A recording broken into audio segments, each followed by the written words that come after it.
Boa noite, Felipe. Tudo bem? Júlio Miguel Neto, da Rubro News TV e Disfla. Primeiramente, parabéns pela classificação. Felipe, é um jogo muito difícil. A gente sabe que Libertadores, muitas vezes, se a Copa, a classificação nem sempre é com melhor desempenho. Mas eu queria saber de você, em relação a esse confronto e o confronto do Maracanã. A disparidade, a diferença do que foi esses confrontos, né? Claro que tem um adversário, tem a qualidade também do adversário, mas a disparidade que foi, principalmente do primeiro tempo do Flamengo e do segundo no Maracanã e o confronto de hoje. Um Flamengo que não conseguiu render, pelo menos em chances, né? Nessa partida em especial. E também, se você puder só explicar para a gente, se eu não me engano, acho que é o 13º jogo seguido que você tem a possibilidade de fazer 5 substituições e você não usufrui ela. Você sempre fala de controle de carga. Você acha que isso também não pode estar interferindo na parte física do Flamengo? Boa noite. Boa noite. Primeiro, sei que como você bem falou, foi um jogo muito difícil. Um jogo onde o nosso adversário faz um sacrifício na fase defensiva imenso. Todos os jogadores se involucram muito para defender. Eles induzem muito você a jogar por dentro para sair no contra-ataque. Então, é um jogo ao mesmo tempo que eles te concedem os espaços, eles aproveitam as perdas da bola, os contra-ataques. Isso gera frustrações, isso gera... às vezes que o time faz com que o time se parta muito durante o jogo, e principalmente a forma que eles têm de atacar, que é com lançamentos, bolas longas no atacante e jogo por fora, né? Então esse tipo de jogo, claro que não é fácil. Para vocês verem um nível que é difícil jogar quartas de final da Libertadores, né? Sei que talvez os titulares das manchetes de amanhã serão Flamengo passa mais alguma coisa, né? Sempre tem, mas a verdade é que a manchete é só uma. O Flamengo está na semifinal, fez o jogo em casa, a eliminatória tem 180 minutos, e aí no final se decidiu nos pênaltis, onde passamos. Se passamos, merecemos passar, e agora estamos na semifinal da Libertadores mais uma vez. Isso, eu sou muito grato, sim, eu vivi desde que eu cheguei aqui no Flamengo, desde 2019, coisas incríveis, e sinto que esse clube, que eu não sei se eu vou ganhar alguma coisa, se não, mas eu sinto que esse clube aqui é especial, e a sinergia e a energia que eu tenho com esse clube faz eu viver emoções incríveis, e eu estou feliz por isso, por ter passado de fase. Sim. E sobre as substituições, eu sempre opto, lembrando que 4 anos atrás, 5 anos atrás, só podiam fazer 3 substituições. Essa regra nova são 5, e eu optei por deixar os jogadores no campo para os que poderiam bater pênalti, no caso do Jorginho. Eu queria ter tirado o Jorginho antes, mas imaginei o pênalti. O Lino, na minha visão, estava levando perigo por aquele lado, por mais que estava sendo difícil. Ele tem esse 1 contra 1 e esse terço final, tanto é que uma das melhores jogadas de perigo no segundo tempo foram dele. E optei por não fazer as trocas, porque eu acreditava que os jogadores que estavam no campo eram os melhores para poder vencer. Fisicamente não foi o problema, porque acabamos o jogo no campo do adversário em todo momento. Buenas noches, profesor Felipe. Gustavo Leizão para Tempo Deportivo. ¿Se va conforme con el rendimiento de su equipo hoy? Bueno, en español, ¿no? Ok. Bueno, ha sido un partido muy difícil. No ha sido un partido malo, pero ha sido un partido donde controlamos mucho el juego, pero sí que es verdad que nos costó progresar las jugadas. Después, cuando eliminábamos y encontrábamos las ventajas, nos costaba bastante el tercio final, o sea, no estábamos finos con balón, el 1 contra 1, la verdad que tiene jugadores que defienden muy bien, nos costó, y no generamos tanto peligro como en el partido de ida, y eso también generó con que ellos, que Estudiantes, pues tuviera un poco más el balón, ¿no? En esas transiciones. Al final el gol de ellos vino en un error, y eso, claro, ya deja la eliminatoria abierta y puede caer de los dos lados, ¿no? Pero bueno, no ha sido el mejor de nuestros partidos, pero tampoco ha sido malo. Felipe, Mauro César, Jovem Pan, UOL e TV Cultura. Aqui, Felipe. Desculpa. O jogo do Maracanã, por conta de uma arbitragem realmente muito ruim, de certa forma a arbitragem eu acho que ofuscou o outro aspecto do jogo, que foi uma superioridade muito grande do Flamengo, especialmente no primeiro tempo, que não se traduziu numa vantagem que poderia ser maior, né? Um gol aos 15 segundos, um gol aos 8, chances claras aos 19, aos 25 aproximadamente, que o Flamengo não aproveitou. E chegou o Flamengo aqui numa situação muito difícil, muito mais difícil do que seria com uma vantagem de 2 ou 3 gols, pelo menos. Essa é a sua primeira Libertadores como treinador. Eu queria que você dissesse qual a grande lição que esses confrontos com os Estudiantes deixam para você para a próxima fase e para o futuro. Bom, verdade, uma grande lição. Na verdade, a minha maior lição como treinador foi contra o Central Córdoba. Ali, a Libertadores é muito complicada, é muito difícil. E, claro, o treinador, eu como treinador tento propor a melhor das soluções na fase ofensiva para que os jogadores se sintam confortáveis com bola, com mais tempo para poder jogar e para que eles achem as soluções dentro do campo. Depois, o terço final é muito a criatividade, a confiança, o momento que o jogador se encontra. Né? Vocês podem ver que hoje, por exemplo, o Arrascaeta não estava no seu melhor dia, mas o Carrascal estava num bom momento, entrou muito bem no jogo. Então, vai muito do fino que está o jogador no dia do jogo. Né? Então, verdade que criamos muitas chances, inclusive no segundo tempo tivemos 3 chances claras que não se traduziram no último passe, não se traduziram, que eu conto como chance clara, né? E deixou a eliminatória aberta. Né? Então, assim, já falamos do árbitro, infelizmente aconteceu, mas também estaria aberta com o 2-0.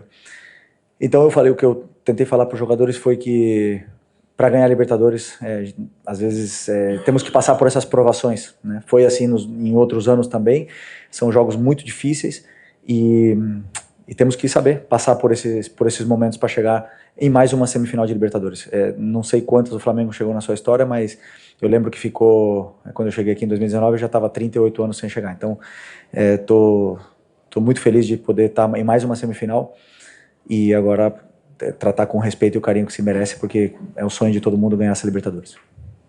Felipe, aqui na frente, na sua direita, aqui. Tudo bem? Boa noite. Gabriel Orfa, canal Paparazzo Rubro Negro e Revista Placar. Felipe, eu sei que ainda é muito cedo para a gente falar da semifinal do jogo contra o Racing, acabou de acontecer o jogo das quartas, mas você acabou de falar que a sua maior lição na Libertadores foi no jogo contra o Central Córdoba. Eu queria saber quais lições você tira desse jogo aqui contra o Estudiantes, contra o time argentino, com a pressão aqui argentina muito, muito complicada, sabendo que tem um jogo mais, talvez com uma pressão ainda maior, porque é um estádio maior, e você estava lá quando o Flamengo foi eliminado, em 2021. Como é que você... Quais lições você tira desse duelo com o Estudiantes para esse jogo da semifinal contra o Racing? Obrigado.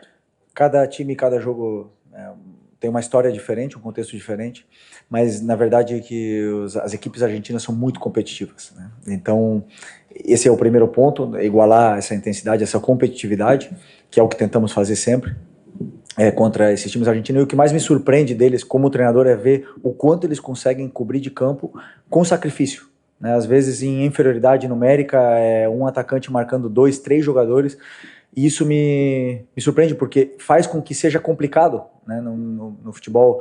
Às vezes no futebol brasileiro simplesmente com trocar passes você já elimina os jogadores e chega numa situação confortável na área do adversário. O futebol argentino dificilmente você vai ter essa facilidade. Então essa talvez é a principal lição, respondendo a pergunta também do Mauro, que eu falei, né, que para mim do Central Córdoba, é quanto campo eles conseguem cobrir com poucos jogadores. E então com certeza contra o Racing vai ser da mesma forma que foi hoje. Boa noite, Felipe. Aquí a izquierda. Martín Leiva para La Bola Sport. Con licencia voy a preguntar en español. Te quería consultar, bueno, ahora están en semifinales, le toca a otro equipo argentino, pero esta vez el equipo de Costas, considerado la bestia negra por Brasil, porque ha eliminado en finales a Botafogo, Cruzeiro y en fase de grupo Fortaleza. ¿Cómo se prepara Flamengo? ¿Cómo crees que va a ser esa serie? ¿Qué es lo que tienen que hacer para estar de vuelta en Lima como estuvieron en el 2019? Muito obrigado. Bueno, respondiendo muy parecido, ¿no? con tu compañero, la verdad que es un partido que aún tenemos que estudiar, tenemos que prepararlo, pero va a ser un partido parecido a nivel de intensidad, de sacrificio en el juego, sobre todo en la fase defensiva. Es un equipo que, por lo que vi, tiene muchísima intensidad, se parte mucho porque aceleran y son muy verticales, entonces es complicado no partirse en estos partidos que son de vuelta. pero un partido muy lindo de semifinal de Libertadores donde sobre todo disfrutar y para estar en la final de Lima ser mejor en los 180 minutos que ser mejor que Racing no es fácil. Boa noite, Felipe. Aqui atrás, Cidão Marinho da Litoral News. Libertadores a Libertadores e principalmente contra equipes argentinas sempre é uma batalha, né? Dá pra gente chamar de batalha de La Plata hoje. Você falou numa resposta anterior sobre os argentinos, né, conseguirem igualar a coisa na competitividade, né, que eles entregam muita raça, muita vontade no gramado. Por futebol, obviamente, o Flamengo é muito superior. Por qualidade, o Flamengo é muito superior, mas hoje isso não apareceu.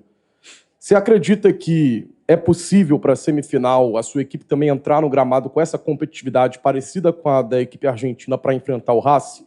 E se essa vitória, na sua visão, é uma vitória de time campeão, quando não vai bem no gramado, mas tem um ponto como o Rossi, que salva 2 vezes no pênalti, é um mérito também do goleiro. Desculpa, pode repetir a primeira? Da competitividade que os argentinos colocam no gramado, se é possível. Bom, como as armas sempre, né, de um time que incomoda muito é defender muito forte, de forma com perseguições agressivas, faltas, e sabem fazer muito bem isso. A fase defensiva das equipes argentinas são muito fortes e abrem mão de propor para jogar por uma segunda bola e chegar mais perto da tua área e ganhar terreno assim. Isso se traduziu em chances claras pro Estudiantes? Não vejo assim. Então, assim, o Flamengo foi mal no jogo.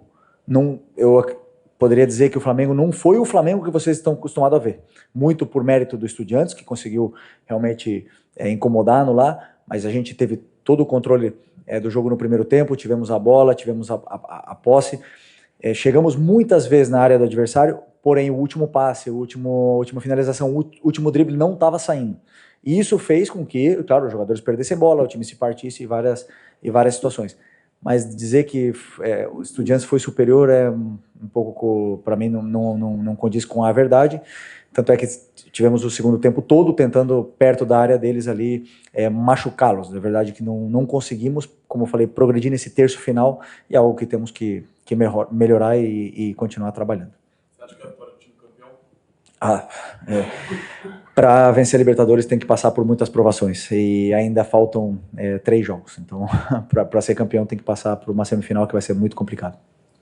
Felipe, Mauro Santana, do canal Mauro Santana, boa noite. Apesar de ainda termos bastante tempo para a semifinal, eu acredito que agora você vai voltar o foco para o Brasileirão, até pela posição do Flamengo brigando pelo título diretamente, mas até por conta dos confrontos, e o Flamengo vai ter que jogar novamente fora de casa, vai ter que decidir novamente fora de casa uma possível vaga para a decisão. Até que ponto isso pressiona para que você consiga encaminhar uma classificação em casa, conseguir uma vitória para uma boa vantagem em casa, para não depender da pressão que todos nós conhecemos, que é natural da Libertadores, e mais ainda no cilindro de Avejaneda, e até aprender até lá com isso, sendo que até para o Brasileirão, embora seja um confronto, uma competição completamente diferente da Libertadores, mas o Flamengo tem 2 confrontos diretos em casa contra Palmeiras e Cruzeiro, uma briga direta pelo título. Oi, Paulo. Não, perfeito. Entendi bem. Claro, eu tenho que pensar agora no próximo jogo, que é o Corinthians. Trabalhar contra como a gente vai enfrentar o Corinthians, como nós vamos tentar vencer, os jogadores que vão estar disponíveis, os jogadores que estão num grande momento para poder vencer. Você falou sobre encerrar a eliminatória no primeiro jogo. É muito complicado. Eu sempre penso que o jogo são 180 minutos. Se você, assim, existem times que jogam pior o primeiro jogo, mesmo em casa, e depois conseguem vencer fora. Isso existe no futebol. Acho que aconteceu com o Independente Del Valle agora na Sul-Americana.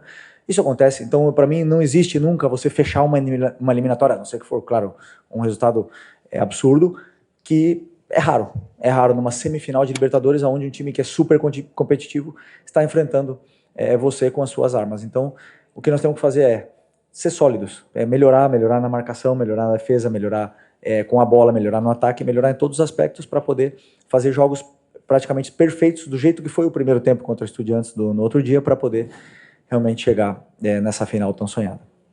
E sobre ter Palmeiras e Cruzeiro em casa, mais para frente, também fomos na casa deles, difícil, e vai ser difícil para eles também jogar, mas é o tipo de jogo que o jogador gosta de jogar. Jogo grande, a gente percebe outro ambiente no dia a dia no vestiário.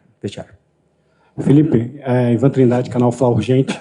Eu queria que você pudesse fazer uma análise da intensidade do time do Flamengo hoje nesse jogo, e eu queria saber se isso é uma coisa que é trabalhada dentro do dia a dia, para os jogadores, inclusive o Flamengo tem jogadores que estão jogando a primeira Libertadores, vieram da Europa, se essa diferença de um jogo como o de hoje é colocado para os jogadores que, muitas vezes, num jogo como esse, não é sempre o melhor time que vai ganhar, e qual é a análise que você faz realmente da intensidade? Porque fica a impressão que o Flamengo joga sempre da mesma forma, com a mesma coisa, confiando muito em tudo que é feito e que isso vai resolver. Bom que os jogadores confiam e continuam acreditando, né? Se tivesse não dado certo, tivesse perdido nos pênaltis, onde a linha é muito fina, eu estaria aqui dizendo que, com certeza, fui eu que pedi para os jogadores fazerem tudo o que eles fizeram. A questão da intensidade, essa resposta para mim, ela é muito simples. O adversário, ele deixa certos espaços dentro do campo onde você tem que encontrar e aproveitar. Quando o adversário, ele deixa um jogador livre com a bola e o resto todo marcado, o teu time não pode circular a bola. Então não tem como você dar intensidade na circulação de bola se os teus jogadores todos estão marcados e tem um jogador livre que é com a bola. Então o que acontecia? Jorginho, muitas vezes livre, levava a bola e acabava caindo na armadilha de tentar forçar um passe por dentro e contra-ataque. A intensidade para voltar do contra-ataque era grande. Todos eles voltavam para marcar, Pedro voltou para marcar, Arrascaeta voltou para marcar, mas nunca tiveram livres, e então dá a sensação que o time não teve intensidade, mas foi muito mérito do Estudiantes de tirar a nossa criação e induzir o jogo onde eles se sentiam mais confortáveis. Felipe, acá, buenas noches, Luciano Negro para Punto de Noticias, perdón que te hable en español. Son dos preguntas rápidas. La primera, ¿cómo calificás el clima que se vivió hoy en el estadio? Y la segunda, estás en una de las casas de Diego Pablo Simeone. ¿Cuánto te influyó en tu etapa como entrenador que estás viviendo ahora? Bueno, primero se lo dije a los jugadores antes del partido. Hoy sentí ganas de jugar otra vez. Les envidié por ese ambiente que hay, por el césped, la manera que estaba perfecto, el clima, el ambiente del estadio estaba impresionante. La verdad que es un privilegio jugar en un ambiente tan increíble como ese estadio. Esa es la primera. Verdad que con nosotros, cuando estábamos controlando el juego y teníamos bastante posesión, se bajó mucho el volumen y conseguimos eso, pero claro, luego vino el gol y se vinieron arriba otra vez y la afición, es verdad que no dejó de animar en ningún momento. Sobre Simeone trabajó aquí, ¿verdad? Fue campeón aquí, ¿no? 2006. Ok. Pero es hincha de Racing. Sí, sí, es hincha de Racing. Sí. Bueno, es como, ya se lo dije muchas veces, es como un padre para mí. Hoy estoy sentado aquí fue porque él me ha inspirado a esto, ha cambiado mi vida en muchos sentidos y soy muy agradecido a él. Y nada, le deseo la mejor de la suerte siempre porque él sabe que le quiero mucho. Felipe, Raíza Simplício da Gol Brasil e da revista Placar. No final de semana a gente teve o clássico e muito se discutiu se foi falha ou não foi falha do Rossi no gol do Ryan. Hoje, no primeiro tempo, no finalzinho ali, aquela finalização, também muita gente colocou na conta que foi uma falha do Rossi. A gente viu ele muito abalado também na hora que desce para o intervalo, bem chateado. Alguns jogadores foram falar com ele. E aí, nos pênaltis, ele vai lá, resolve, defende 2 belíssimos pênaltis. Vai lá, depois pede até desculpa para a torcida. Queria saber de você se chegou a conversar com o Rossi, como é que foi no intervalo do jogo também, no vestiário com ele, essa volta por cima dele, né? O futebol te permite isso, dar essa volta por cima tão rápido.